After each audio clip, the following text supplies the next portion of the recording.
Civil সার্জনের কার্যালয় জয়পুরহাটে নতুন একটি নিয়োগ বিজ্ঞপ্তি প্রকাশ পেয়েছে। আপনারা এখানে দেখতে পাচ্ছেন 1 তারিখে কিন্তু এই সেপ্টেম্বরের 1 তারিখে নিয়োগ বিজ্ঞপ্তিটি প্রকাশ পেয়েছে এবং এই নিয়োগ বিজ্ঞপ্তিটি 11 থেকে 20তম গ্রেডে শুধুমাত্র আবেদন করতে পারবেন।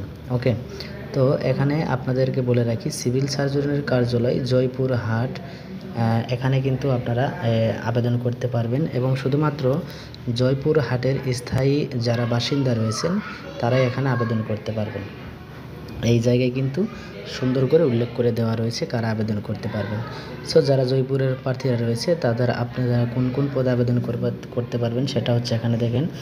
পরিসংখ্যানবিদ 4 জন 14তম গ্রেডের, 60 মুদ্রা অক্ষরিক 1 জন, স্টোর কিপার 5 জন গ্রেড 16, কোল্ড চেইন টেকনিশিয়ান 1 জন গ্রেড 15, অফিস সহকারী কাম কম্পিউটার 2 জন গ্রেড 16, স্বাস্থ্য সহকারী 38টি গ্রেড হচ্ছে 16। অর্থাৎ এই স্বাস্থ্য সহকারী পদে 38 জনকে নিয়োগ করা হবে এবং ড্রাইভার 1 জন এবং ল্যাব অ্যাটেন্ডেন্ট 2 জন। এখন আসি এই স্বাস্থ্য সহকারী 38 এই পদের শিক্ষাগত যোগ্যতাটা আপনাদেরকে এখানে দেখাচ্ছি।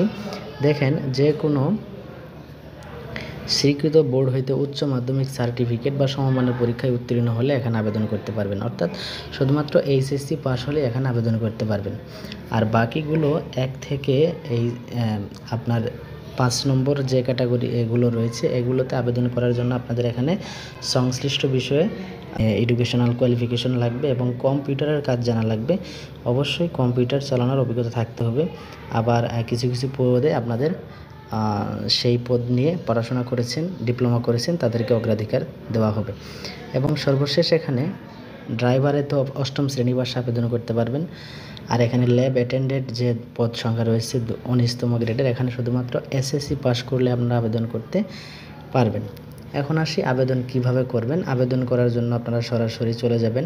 তার আগে বলে নিচ্ছি আবেদনটা কতদিন পর্যন্ত করতে পারবেন। 24শে সেপ্টেম্বর 2024 এই তারিখ পর্যন্ত আপনারা আবেদন করতে পারবেন। সো আবেদনের করার জন্য আমার ভিডিও ডেসক্রিপশন বক্সে লিঙ্ক রয়েছে, এই লিঙ্কটা দেওয়া থাকবে। এই লিঙ্কে যখন ক্লিক করবেন তখন আপনাদের সামনে একটা ইন্টারফেসে নিয়ে আসবে। এরকম ইন্টারফেসে নিয়ে আসার পরে আপনারা এখানে সেকেন্ড যে অপশনটা রয়েছে এখানে ক্লিক করবেন, আর ফার্স্ট অপশনটা সার্কুলার দেখার জন্য। সেকেন্ড অপশনে ক্লিক করার পরে আপনাদের সামনে একটু লোড নিবে, তো পরবর্তী পৃষ্ঠা ওপেন হয়ে যাবে। এখানে দেখেন পদগুলো দেওয়া রয়েছে, পরিসংখ্যানবিদ, কম্পিউটার, স্টোর কিপার, টেকনিশিয়ান। তো আপনারা যে পদে আবেদন করতে চান সেই পদটাকে এখানে টিকমার্ক দিয়ে দিবেন। সো আমি এখানে স্বাস্থ্য সহকারী পদে আবেদন করতে চাই, সো সেটাতে টিক দিব। টিক দেওয়ার পরে নেক্সটে ক্লিক করব। নেক্সটে ক্লিক করলে সেই ফর্মটা কিন্তু চলে আসবে। এরপর আমি এখানে দিব, দিয়ে নেক্সটে ক্লিক করব। ওকে, নেক্সটে ক্লিক করার পর আপনাদের এই বাকি যে ইনফরমেশনগুলো রয়েছে সেগুলো আপনারা এখানে দিবেন। নাম দিবেন, বাবার নাম দিবেন, মায়ের নাম দিবেন, সব কিছু দিবেন।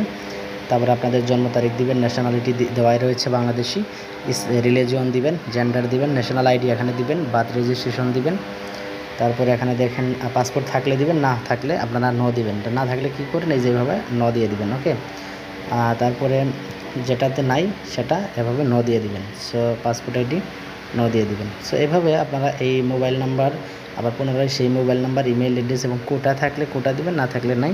তো সব কিছু দিবেন। ওকে, দেওয়ার পরে এই কেয়ার অফের জায়গায় আপনারা কী করবেন, আপনাদের পিতা মাতা বা অভিভাবকের নাম লিখবেন। তারপর আপনাদের তাদের ঠিকানাটা লিখবেন এখানে পুরোটাই। ওকে, ঠিকানাটা লিখবেন।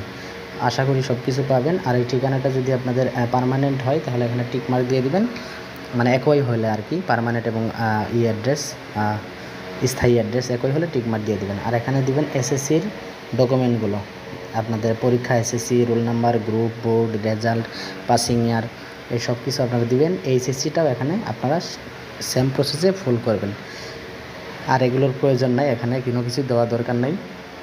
তারপরে নিচে চলে আসবেন। নিচে চলে আসার পর আপনারা এই যে কোডটা দেখতে পাচ্ছেন, এই কোডটা আপনারা এখানে বসায় দিবেন, দিয়ে একটা টিক মার্ক দিবেন, দিয়ে নিচে সাবমিট করে দিলে আপনাদের কাজটা কমপ্লিট হয়ে যাবে। পরবর্তী পৃষ্ঠাতে আপনারা কী করবেন, সিগনেচার এবং আপনাদের পিকচারগুলো আপলোড করে দিবেন, তাহলেই হয়ে যাবে। সিগনেচার এবং পিকচার আপলোড করার জন্য আপনারা কী করবেন, একটা অ্যাপস ব্যবহার করতে পারবেন, ইমেজ সাইজ। এই অ্যাপসে আপনারা সার্কুলারটি দেখে ইমেজের সাইজ 300x300 এবং সিগনেচারের সাইজ 300x80 করে নিয়ে আপলোড পিকচারগুলো বানিয়ে নেবেন, নিয়ে আপনারা আপলোড করে দেবেন, তাহলে কমপ্লিট হয়ে যাবে।